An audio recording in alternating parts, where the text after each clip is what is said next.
Hello बच्चों आपका हमारे यूट्यूब चैनल दीपक सर क्लासेस में स्वागत है। बच्चों आज की क्लास में एक्सरसाइज 6.2 का क्वेश्चन नंबर 8 करेंगे। ठीक है, एक बार क्वेश्चन को रीड करो ध्यान से। ठीक है, 6.2 का जो 7 क्वेश्चन था ना, इससे पिछला वाला वो अलग था, ये डिफरेंट है। थोड़ा सा लैंग्वेज आपको सिमिलर लगेगी, पर थोड़ा सा तरीके से रीड करोगे तो समझ में आ जाएगा कि दोनों क्वेश्चन डिफरेंट्स है। ठीक है, क्या कह रहा है कि प्रूव करना है line joining the mid points of any two sides of A triangle.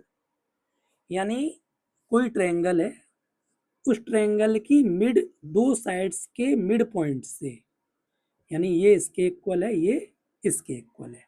Line joining the mid points of any two sides of A triangle, triangle के दो साइड्स के मिड पॉइंट से जो एक लाइन हमने ज्वाइन करी है वो पैरेलल है थर्ड साइड के, यानी ये प्रूव करना है P Q is parallel to B C.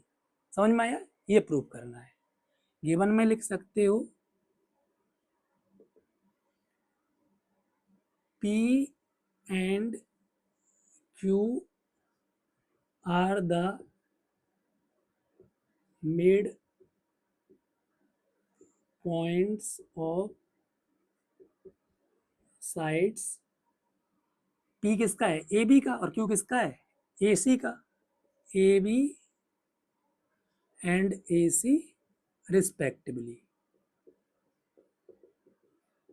समझ में आ रहा है?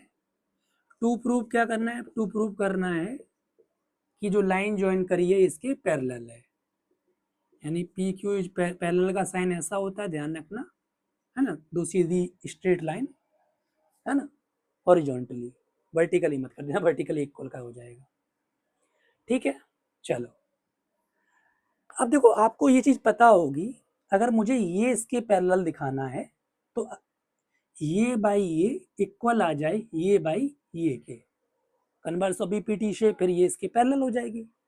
जब ये बाई ये इसके इक्वल आ जाएगी, ये बाई इसके, तो रेशियो जब इक्वल होता है तो लाइन पैरेलल होती है। तो देखो A P by P B, देखो दोनों इक्वल है, मैं पी बी को भी ए पी लिख देता हूँ, पी बी को भी क्या लिख दे रहा हूँ? A P. या ए पी को भी आप पी बी लिख सकते हो, वो आपकी मर्जी है। समझ में आ रहा है? अब मैं ए क्यू बाई क्यू सी का रेशियो निकालता हूँ, दोनों इक्वल है, क्यू सी को भी ए क्यू लिख देता हूँ। समझ में आया? या क्यू सी को ए क्यू लिखा है, आप ए क्यू को क्यू सी भी लिख सकते हो। बात समझ रहे हो ना? अब ध्यान से समझो, ये दो इक्वेशंस होगी, दोनों का आर एच एस इक्वल है, वन ही है। तो जब आर एच एस इक्वल है तो एल एच एस इक्वल हो जाएगा from first and second. R H S दोनों का इक्वल है तो वहां से एल एच एस इक्वल हो जाएगा। अब देखो ध्यान से समझो,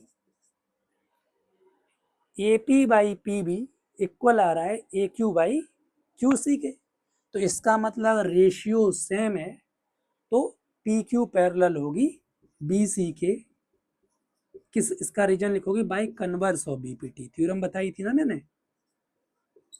तो ध्यान रखना। ठीक, कन्वर्स ऑफ बीपीटी से पी क्यू पैरेलल हो गया बी सी के। समझ में आया? आसान था क्वेश्चन।